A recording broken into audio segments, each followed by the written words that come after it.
很多兄弟啊想打造一个粗壮的麒麟臂，那二头弯举啊肯定少不了。但是很多人在做二头弯举的时候啊，他用直杆不是很舒服啊，手腕会不舒服。那他用曲杆的话，可能又达不到很好的一个效果。那今天这个视频就告诉大家，直杆和曲杆在做二头肌弯举的时候到底有什么区别？那么到底如何把这个动作做得更合理，并且你的手腕和肘关节会更加舒服啊，让你的二头训练更到位。刚刚训练完啊，还没来得及吃饭，那我会先喝一杯蛋白粉，及时补充营养。那之前有兄弟问我啊，蛋白粉应该怎么选？那我喝的是哪一款？那今天就给大家看一下。那选蛋白粉啊，首先要看配料表。那这款荒野健康的蛋白粉啊，选用新西兰草饲原料，1:1分离加乳清。那每份含有21克优质蛋白，相当于7个鸡蛋清，而且还添加了比利时的益生元，适合消化吸收不太好的兄弟，并且是独立包装，不容易受潮，方便携带。荒野健康啊，在口味方面也做得很讲究，醇香丝滑不甜腻，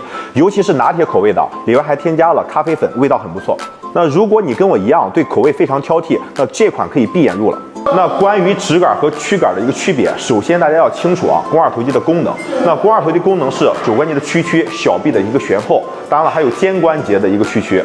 那首先来说的话，那我们想让肱二头肌发力更充分，一定是在小臂旋后位。什么叫小臂旋后位？就是掌心朝前的时候，这个时候肱二头肌发力才是最充分的时候。所以说曲杆的话，我们会有一个小臂的一个旋前的一个角度。那你这么去做的时候，肱二头肌发不发力？会发力，但是发力不是很充分。这个时候，我们的肱桡肌和肱肌它都会参与。所以说了的话，曲杆它是练我们一个整体肘曲的一个肌肉，包括肱二头肌，包括肱桡肌，包括我们的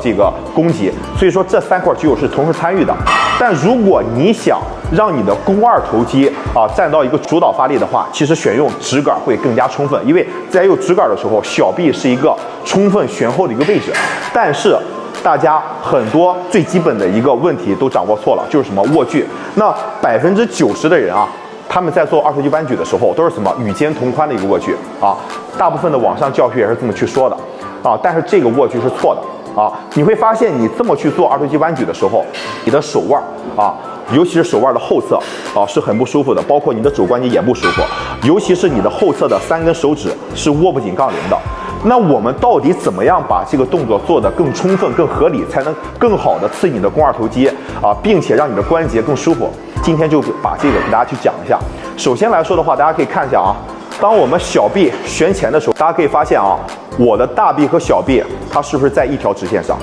你会明显的发现我的大臂和小臂是有一个外翻的一个角，小臂会有一个外翻的角度啊，这个叫一个提斜角。所以说的话，我们每个人的手臂，当你小臂旋前的时候啊，它并不是直线下来的啊，一定是有一个外翻角度的。那这个就决定了你在做小臂旋前位的弯举的时候，你的握距一定不能窄了。当你窄的时候，你的小臂其实会自然的旋前。所以说这个时候为什么我们在做曲杆的时候会更舒服，就是因为当你握窄的时候，你的小臂会自然旋前。你这个时候如果握得窄，你又强迫你小臂旋前的话，你的手腕、你的肘关节肯定会不舒服。所以说，如果你想让你的肱二头肌达到一个最佳的一个刺激效果的话，一定掌握好一个基本的握距。那这个握距是怎么掌握？就是考虑到我们的一个提斜角。当你的小臂旋前之后，大臂自然靠拢身体，这个时候2个手的距离就是你的握距。所以说我们怎么样去做二头肌弯举啊？首先来说的话，